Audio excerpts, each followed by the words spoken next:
عرض خاص اقنع اي واحد ب 5000 دينار. تحرك يا ولد. اريد اوديك لابويا وتحكي وياه. اذا قنعت ايش تعطيني؟ اعطيك 10 عمي مو 5. عم انت ليش ما تخلي ابنك يسهر؟ عمي اخليه يسهر شنو؟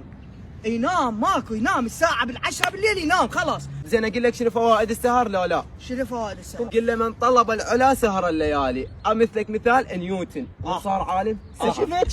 شفت اعطيك بعد مثال. الحرامي من يريد يفوت البيت مو يفوت بالليل شي يقول هذا والله صح. هذا ابني يسهر والله فيخاف صح. اطبوه ويلزمني. زين عم اعطيك مثال ثالث. الواحد من يسهر فراح ياذن راح يقوم يصلي. شفت ابويا؟ شفت؟ لك والله صح. باوع خليني اقول لك شغله. تعال احكي يا ابني. احكي براحتك. ابويا بس باوع. النوم اذا تنام متاخر اشعل وايد ماكو بعد نوم. اذا القاك نايم انت ابويا معقوله؟ ايه عمي مو 10000 هاي 25 بعد مره قلب ما أخوي. عندي.